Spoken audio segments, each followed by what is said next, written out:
करुणित धागत भगवान सिद्धार्थ गौतम बुद्ध अराजकतेच्या पार्श्वभूमीवर मूर्तिमंत शिवराज्य करणाऱ्या माँसाहेब जिजाऊ मृत्यूच्या मैदानात मर्दाच्या मनगटाने आणि ध्येयाच्या धुतीनं झुंज करून स्वराज्य करणारे छत्रपती शिवाजी महाराज सिंहाच्या जबड्यात घालून हात मोजेन दात ही जात मराठीची छत्रपती संभाजी महाराज शिव तुझे नाव ठेविले पवित्र छत्रपती सूत्र विश्वासे शिवरायांना प्रेरणा देणारे छत्रपती शिवरायांना शिकवण देणारे आणि शिवरायांचे खरे गुरु राष्ट्रसंत तुकाराम महाराज कोणासना पिढी कमावले ते खाई सर्व सुख देई आनंदात हीच खरी नीती मानवाचा धर्म बाकीचे अधर्म ज्योती म्हणे स्त्री शिक्षणाचा लढा पुढे नेणारे आणि प्रत्येकाला सत्य म्हणजे काय हे जाणून देणारे आणि सत्यशोधक याची जागृती करणारे राष्ट्रपिता महात्मा ज्योतिबा फुले आणि त्यांच्याच पावलांवरती चालत चालत स्त्री शिक्षणाचा लढा पुढे नेणाऱ्या माता सावित्रीबाई फुले वडिलाने मुलगा नाही शिकविला तोही पापाचा भागीदार झाला जैसे जन्म देणे कर्तव्य त्याला तैसेची शिक्षण देणे अगत्याची अशी ग्रामहितीतून शिकवण देणारे राष्ट्रसंत तुकडोजी महाराज अरे दगडाच्या मूर्तीत देव नसून तुमच्या आमच्यात देव आहे अशी शिकवण देणारे राष्ट्रसंत गाडगे महाराज चातुर्वर्ण व्यवस्थेचा चेंदामेंदा करणारे लोककल्याणकारी राजा आरक्षणाचे गैवारी राजश्री छत्रपती शाहू महाराज या देशाला संविधान बहाल करणारे भारतीय राज्यघटनेचे शिल्पकार विश्ववंदनीय डॉक्टर बाबासाहेब आंबेडकर या सर्व महापुरुषांना मी सर्वप्रथमतः त्रिवार वंदन करते. खर तर शिवराय फुले शाहू आंबेडकर ही सर्व महामानव आमच्यातून निघून गेली पण त्यांचे विचार मात्र आजही तुमच्या आमच्यामध्ये जिवंत आहेत. पण हेच विचार मात्र पुस्तकातच बंदिस्त राहतील की काय असा प्रश्न आज आमच्या समोर उभा राहायला लागला. अरे शिवराय फुले शाहू आंबेडकरांचे पुतळे आज गावागावात चौकामध्ये उभे केले आणि चौकामध्येच आज आमच्या महामानवांना वाटून घेण्याचं काम आम्ही केलं.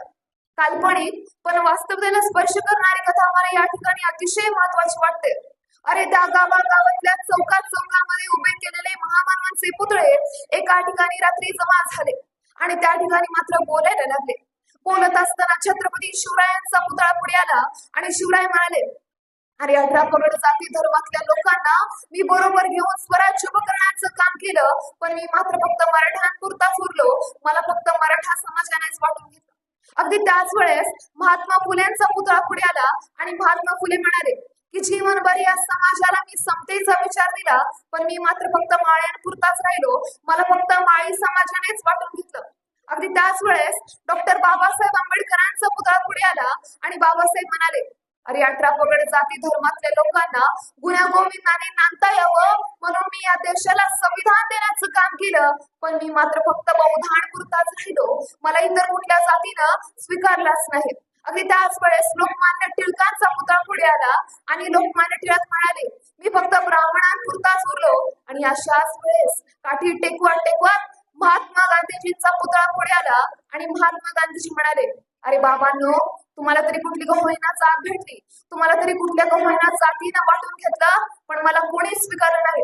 मी फक्त शासकीय भिंतीवरच्या खेळालाच लटकून राहिलो. अरे ही सर्व महामानव एका जातीची नसून तर एका विचारांची होती आणि हेच विचार जर आज तुमच्या आमच्यात असतील तर या देशाला महासत्ता देश होण्यापासून कोणीही रोखू शकणार नाही. खर तर ज्यावेळेस या भूमीमध्ये धर्माचा मुखवटा एक होऊ लागला होता, पाप पुण्याचं व्यापारीकरण सुरू झालं होतं. अरे अनेक वर्षांपासून चातुर्वर्ण व्यवस्थेखाली समाज पूर्ण दबलेला होता. 4 वर्णांमधून 4000 जाती झाले होता. इथं माणसांपेक्षा दगड धोंड्यांना जास्त किंमत होती. अरे त्या नदीतल्या गोठ्यातल्या शेणाला आणि भोजनाच्या पंक्तीला भलताच भाव आलेला होता. सामान्य माणसांच्या कष्टकऱ्यांच्या अस्पृश्यांच्या अंगावरती कोड आलेलं होतं. त्यांना खायला भाकरी मिळत नव्हती, प्यायला पाणी मिळत नव्हतं तर चालायला रस्ता मिळत नव्हता. 1 रुपयाचं नाणं एका ताटाप्रमाणे वाटत होतं. परंतु इथल्या सामान्य माणसांची अशी परिस्थिती निर्माण झाली असताना इथल्या सामान्य माणसांच्या व्यथा वेदना अश्रू यांची सैर इथल्या नियतीला लागायला लागते. अरे सामान्य माणसांचा कोंडलेला श्वास मोकळा करण्यासाठी एका महापुरुषाने जन्म घेतला आणि त्या महापुरुषानं इथल्या व्यवस्थेच्या छाताडावरती पाय ठेवून हजारो वर्षापासून झालेल्या विकारांच्या दऱ्या मुजवत विचारांचं वटवृक्ष करण्याचं काम केलं. त्या महापुरुषाचं नाव म्हणजे विश्ववंदनीय डॉक्टर बाबासाहेब आंबेडकर. खरं तर बलवान आणि दुर्बलांवरती अन्याय अत्याचार करावा आणि विषमतेची विषमल्ली जागोजागी पेरावी असं हे जंगली जग होतं. या जंगली जगात समतेच्या प्रकाशात, ममतेच्या सावलीत आणि समान हक्काच्या कवच कुंडलात समस्त मानवांसाठी न्याय प्रतिसृष्टी करण्याचं काम डॉक्टर बाबासाहेब आंबेडकरांनी केलं. त्यासाठी त्यांना अपार कष्ट करावे लागले. अरे द्वेषांचे, रोषांचे आणि क्लेशांचे गटोगट रुजवले. एवढं सगळं करून सुद्धा आज बाबासाहेबांचा फोटो बघितल्यावर आज कित्येक लोकांच्या कपाळावरती आट्या पडतात. काही जण तर बाबासाहेबांना फक्त दलितांचेच पुढारी म्हणतात. पण लक्षात घ्या, बाबासाहेब आंबेडकर केवळ दलितांचेच नव्हे तर संबंध बहुजन समाजाचे आणि देशाचे पुढारी आहेत. अरे बाबासाहेबांचे या देशासाठी आणि या समाजासाठीचे काम लक्षात घ्या. बाबासाहेबांच्या घटनेमुळे आपणाला बोलण्याचं, लिहिण्याचं, प्रबोधन करण्याचं, संघटित होण्याचं, धर्मचिकित्सा करण्याचं स्वातंत्र्य मिळाले. विचार करा, पूर्वी राजा राणीच्या पोटातून जन्माला यायचा, आता राजा मतपेटीतून जन्माला येतो. म्हणजे एखादा मनुष्य जर BMW कार मधून फिरणार असो किंवा मर्सडीज कार मधून फिरणार असो, तो जर का निवडणुकीला उभा राहिला तर गल्लीतल्या भिकाऱ्यापासून ते जंगलातल्या शिकाऱ्यापर्यंत आणि ज्यांनी आपल्या तोंडाची ब्युटी पार्लर केली अशांपासून तर आपल्या तोंडाची लाळ सुद्धा पुसता येत नाही अशांजवळ जातो, त्यांच्या पाया पडतो आणि त्यांना सांगतो, मालक आमच्याकडे लक्ष असू द्या, आम्ही निवडणुकीला उभे आहोत. ही ताकद कोणी दिली तर भारतीय राज्यघटनेने ताकद दिली. अरे पूर्वी अमेरिकेसारख्या प्रगत देशात सुद्धा महिला राष्ट्राध्यक्ष बनू शकल्या नाही, परंतु भारतामध्ये प्रधानमंत्री पदावरती इंदिरा गांधी, राष्ट्रपती पदावरती प्रतिभाताई पाटील आणि लोकसभेच्या सभापतीपदी सुमित्राताई महाजन बसू शकल्या.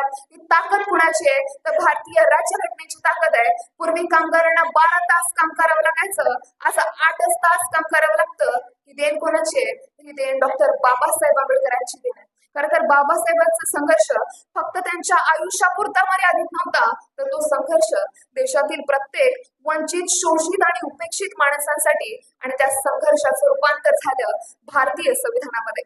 आपण म्हणतो संविधान वाचवलं पाहिजे, पण आज संविधान वाचवण्यापेक्षा संविधान वाचलं पाहिजे हे गरजेचं आहे.